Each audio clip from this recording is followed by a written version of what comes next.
Olá, aqui é o professor Rodrigo Freitas. Esse é o projeto Neuroeducação, que quer ajudar pais e professores com filhos e alunos com dificuldades de aprendizagem. Nesse vídeo número 2, vamos falar de outros pontos importantes sobre a dislexia. Vale lembrar que essas dificuldades de aprendizagem específicas, as DAIs, elas não afetam globalmente a inteligência das crianças e dos jovens. Então, mesmo o jovem apresentando dislexia, ele vai ser muito bom na memória, na conversa. Ele vai ouvir um assunto, por exemplo, um texto, uma aula, e depois ele vai saber, por exemplo, falar de forma correta. Então, geralmente, essas crianças com dislexia, elas se desenvolvem muito bem oralmente. Algumas delas são engraçadas, gostam de fazer piadas, de brincadeiras. Então é importante nós falarmos isso para que você entenda que esse problema neurobiológico, ele afeta uma parte do conhecimento. A criança apresenta alguma dificuldade em uma área, mas nas outras ela é muito boa. Então é por isso que às vezes a mãe, o pai, eles dizem assim, ele é um preguiçoso, ele não quer fazer tal coisa, porque vem a criança se desenvolvendo bem numa área e quando chega em outra área, a criança parece que patina, não consegue, não vai para frente. Tá? Mas é isso que acontece mesmo. Ela tem dificuldade numa área específica e nas outras ela se desenvolve muito bem. Então é importante nós falarmos isso. Mas vamos para mais dois exemplos importantes, né, que são necessários para quem apresenta a dislexia. Você sabe então que essa criança e esse jovem, eles vão ter uma escrita lenta. Eles vão demorar mais para copiar. Então, obviamente que a professora, né, em aula, ela deveria então, já prevendo isso, mandar um material para a criança, porque ele não vai conseguir acompanhar o ritmo dos colegas. Chegando em casa, como que ele vai fazer o tema? Então é importante você dar um tempo maior para ele fazer o tema. Por quê? Porque ele vai apresentar essas dificuldades de comer palavras, né? As palavras vão estar faltando algumas letras. Ele, se tiver que ler, ele vai demorar mais, pode ser que ele não compreenda.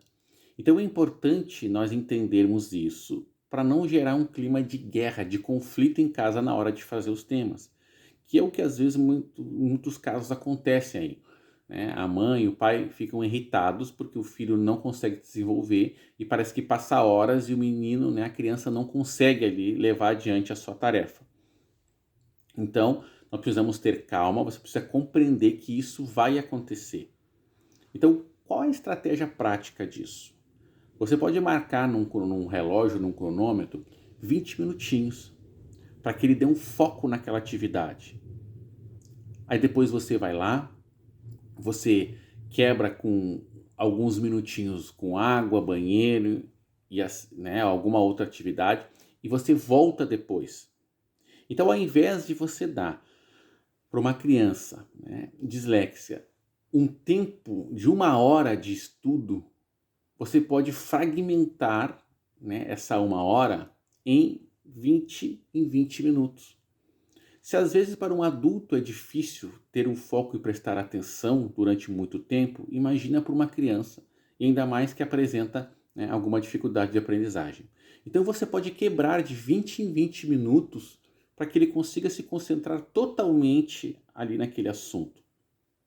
E mais ainda, você precisa valorizar também aquilo que ele conseguiu compreender e consegue te falar.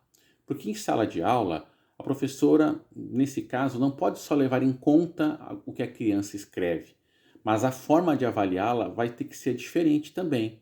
Ou seja, em algum momento, né, a forma oral vai ter que entrar dentro da avaliação. O problema é que às vezes as escolas não estão preparadas, a gente sabe da correria, do transtorno, da coisa que acontece, né? E muitas vezes é só a criança entrega aquela prova lá, e não é feito mais nenhum outro tipo de trabalho com ela. Então, é necessário esse tempo maior. Não quer dizer que você vai dar menos coisas ou evitar de dar alguns assuntos para quem tem dislexia, não. Você só vai fragmentá-los de forma diferente para que ele possa aprender então no seu tempo. Em casa, essa quebra de 20 em 20 minutos faz com que a criança tenha mais foco, com que ela preste mais atenção naquilo que ela está fazendo, e você consegue corrigir então de forma, né, melhor e mais adequada os exercícios que estão sendo realizados ali. Então, esse foi um ponto.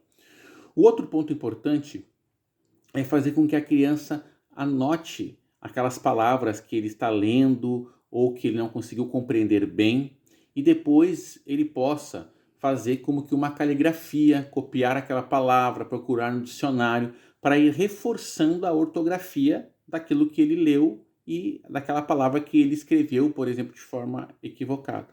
Então, esses são mais dois exemplos práticos que você pode realizar em casa com essas crianças, né, e esses jovens que apresentam essas dificuldades.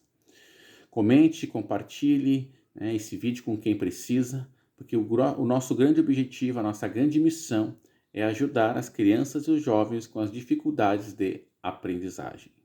Um grande abraço.